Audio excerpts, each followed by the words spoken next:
I'd heard about for decades about, there's all these Messianic congregations in Israel, but what do we really know? And you actually know stuff. It's incredible. Yes. So, and that's the book that people can get. Is that available on Amazon? It's available on Amazon as a Kindle, okay. And then it's available on the website. Okay. And what's the website? Kaspaye.com. Okay, beautiful. Yeah. All right. So now, it will take a lot of time to go through all the nitty-gritty of the scope and things like this. But one thing that is important for me to say, some of our limitations, and it's we did not survey what we can call immigrant churches. Okay. We quickly found out there are about at least, for example, 35 African immigrant churches in Tel Aviv only. But there are what does that mean, immigrant churches? What do you mean? So by this I mean people that are in Israel, because they're working, or they have sought asylum, or they are there are many Nigerian fellowships or fellowships from Uganda or all kinds of fellowships, many African fellowships, yeah. But we've quickly found out that there are no Jewish believers in them. There are no Jews in these churches. They are all connected to the country they come from.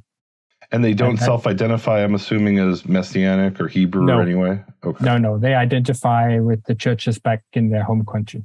Okay. Yeah. And we don't include Arab churches, and we did not survey Messianic ministries. So we are focused on the congregations. Our assumption is if you're a Messianic ministry and a CEO of one of these, you will still be part of a congregation. I see. What would be an example of a Messianic ministry that wouldn't be included, just so I can understand? A Messianic ministry... You don't have to name it, but just what would it look like? It could be a ministry, for example, working in tourism. Okay, I see. Yeah. Or it could be... Okay, so you're saying, or let's say you've got that group, I won't name them, but there's the group that targets Israelis, and they say we're the native Israelis who believe in Yeshua. So your assumption is those people are part of a congregation somewhere, and so you don't look at that ministry? Yes. Okay, gotcha. Okay. That helps to understand. All right. Okay. Yeah. So So different things we did.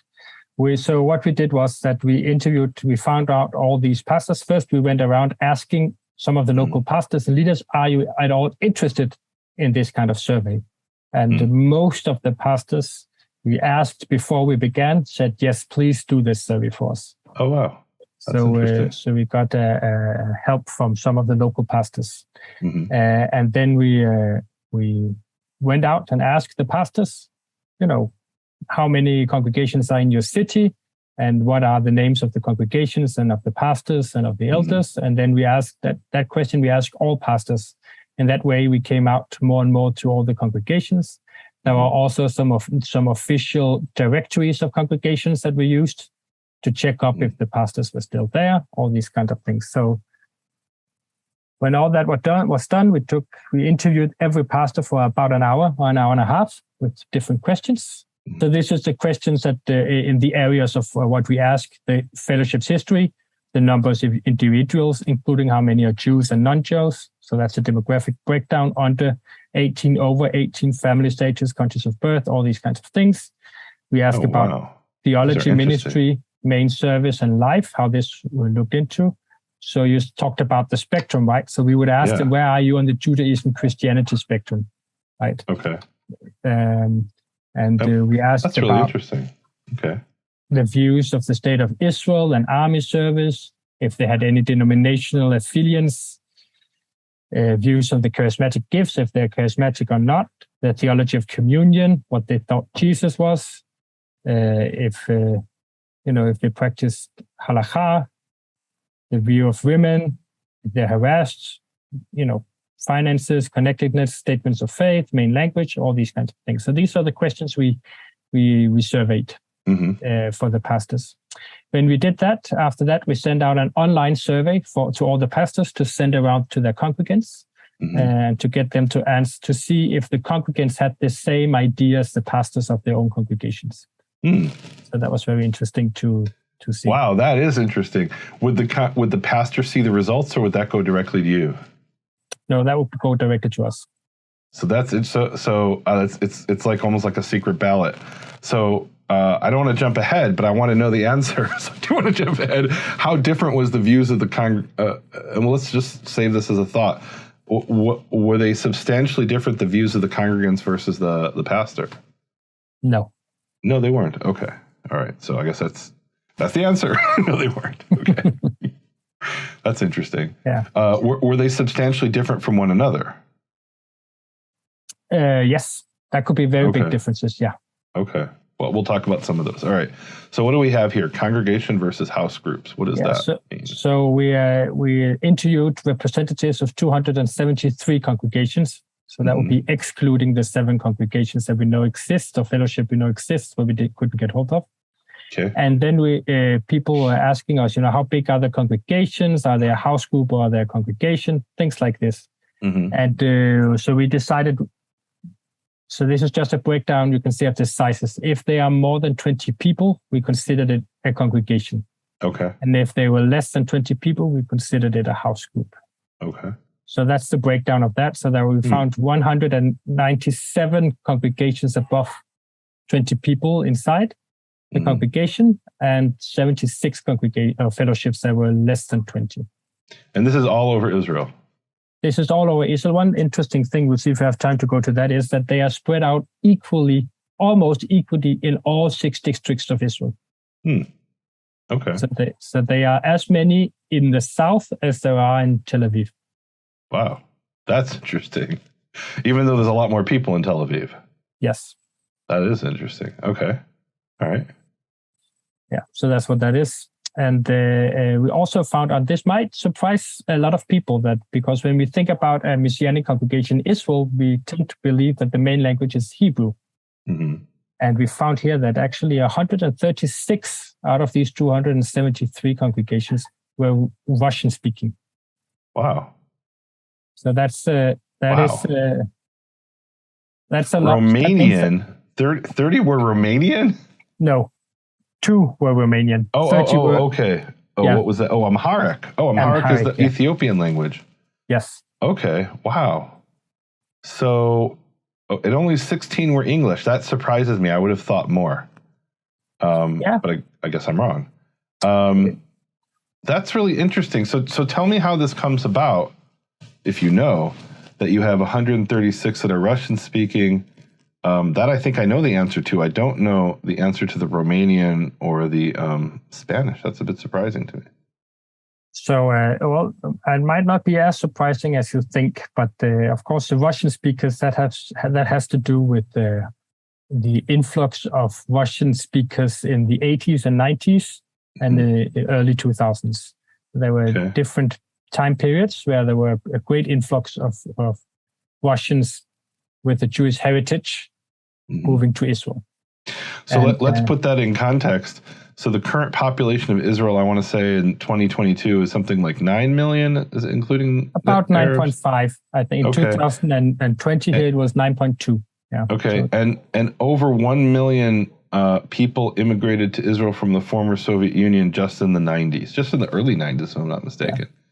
Yeah. So over 10% of the population was born in the Soviet Union. We have 1.3% are Russian speakers from the former Soviet Union. Yeah, not 1.3, 1.3 million. Sorry. 1.3 million. So that's more than 10% today were born in the Soviet Union, and their native language was presumably Russian, or they speak Russian at least. They could speak right, maybe it's Ukrainian or Bukharan or something, but they also speak Russian. Okay. Yeah, so their services will not be in Ukrainian, for example, even though they would be Ukrainian. Okay. It would be in Russian. Okay. All right. Interesting. Wow. And for the Spanish speakers, they are mostly from South America. Okay. And that has to do with the Second World War, where many Jews fled from Europe, and they fled to South America, where their children grew up with the Spanish language. And what about the Amharic? So So let me ask this question. What percentage of the Israeli population is of Ethiopian descent? And are they disproportionately represented here? Yes, I am uncertain actually how many, on the top of my head, I cannot say how many are Ethiopian in the total population. Okay. But there were also, so these are what you can say a part of what is called Beta Israel. Yeah. Some might know them as Falasha Jews. Yeah, we don't use that term anymore. The Ethiopian exactly. Jews. So they see that as a derogatory term, so they like to call themselves Beta Israel. Right. So these 30 congregations, they are all part of the Beta Israel. Right. They are the it might surprise you also, but they are the congregation, you can say subgroup with the most percentage of halachically Jews within them. So I want you to say that again, because that's kind of that's an impressive. That opens up a lot of kind of worms. So say that again.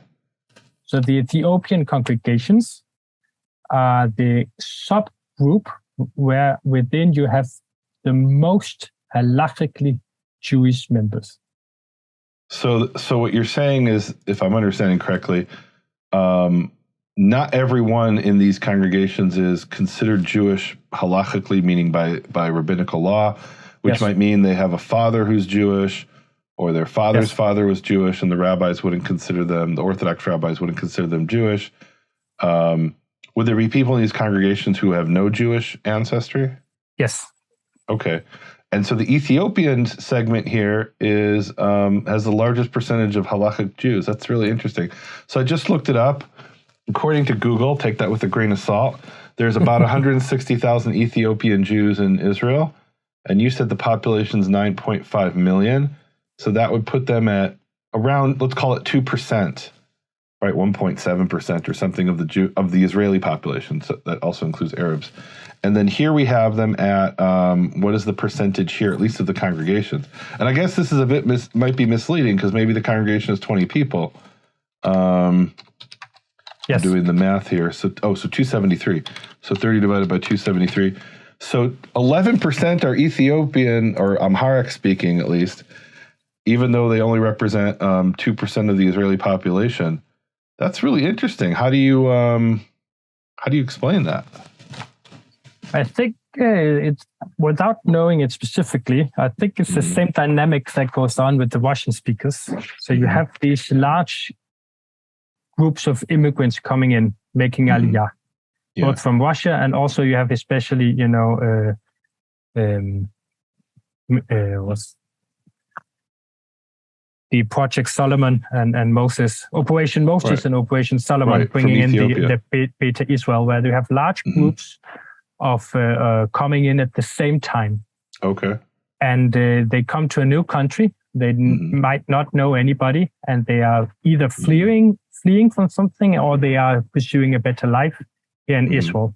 And they're trying to find out, what does it mean to live in Israel? So while they are here, they meet the stories of Jesus in a new way, and then they are more prone, I guess, to come to think, okay, maybe Jesus can be a Jewish Messiah as well, and then they look into that possibility. Whereas if you're born in the country, that's a much larger step to take, I think. It's interesting because in Ethiopia, the Jews were persecuted by Christians. Yes. And not like in some ancient time, up until in the 20th century. Yes. And maybe there are still some there that are persecuted by Christians. But I think it has to do with the uprooting. That you, when you're uprooted, your whole life is up in the air anyway. So do you have any information about how these Messianic Ethiopian Jews view the Ethiopian Christian church? What is it called? The Ethiopian Orthodox Church or something? So there is an Ethiopian Orthodox church, but there are also Pentecostal churches in Ethiopia. Okay. A strong Pentecostal church in Ethiopia. Really? And none of these Ethiopian congregations in Israel have any connection with the Orthodox Church. Wow. But they are connection to the Pentecostal church? Yes, they are all charismatic.